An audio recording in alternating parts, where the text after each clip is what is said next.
All right, so on to the 3.3 liter V6 Nissan headers. So this one was a little bit of a different story because they did not have 3.3 liter headers made for this application. And although these headers are very similar to the 3.0, it wasn't a direct bolt-on for the newer trucks with the 3.3.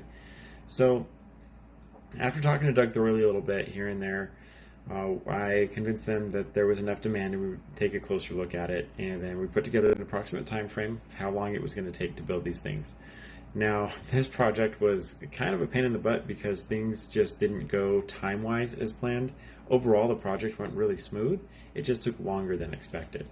So we did take pre-orders up front, and I was able to show that to Doug Thorley, and we basically hit the message boards and emails and all the same stuff that I did with the AR. Want some of these headers, then you need to speak now because we're trying to get this going. And all the Nissan off-road and performance market stuff is it's very limited in demand. So it's always been a bit challenging to get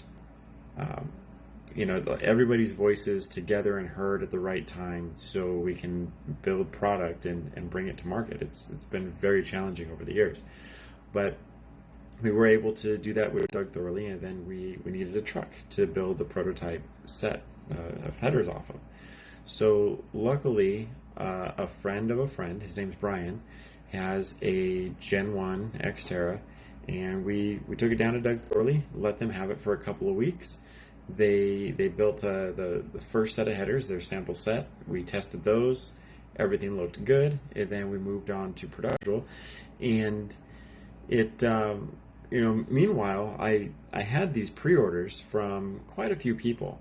And as we were getting closer to the end, we actually, if I remember right, had surpassed the deadline, or not the deadline, but the estimated time of delivery for these headers by a little bit, and probably by like a month or so.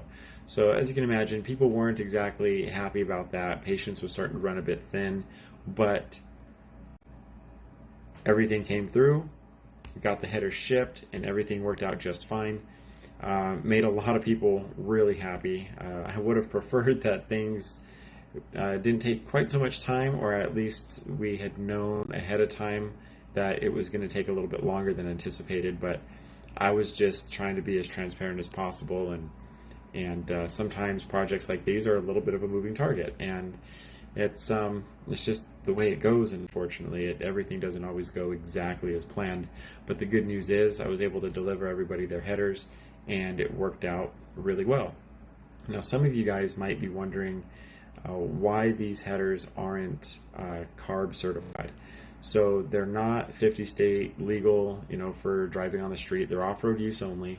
And the reason for that is because we weren't able to build a header that was going to hold up to the same heat issues that the factory manifolds did, because they have a small catalytic converter built into it, and we couldn't put that same catalytic converter in and put it in the same spot and solve the heat problems, because the catalytic converter position was part of the heat problems and the cracking.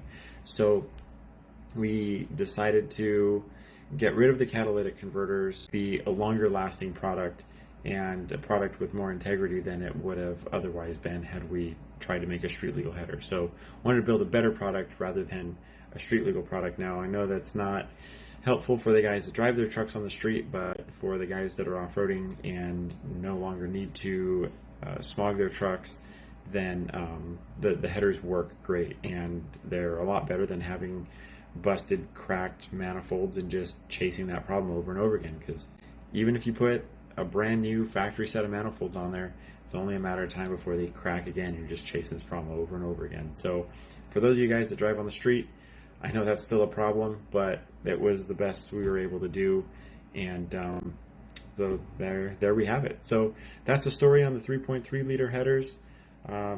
Probably should talk a little bit more about the 4 liter headers, but I'll do that at a later time. So hopefully you guys are enjoying these videos and giving a little more insight on some of the things I've gone through to bring these Nissan products to the market, and I'll catch you guys on the next one.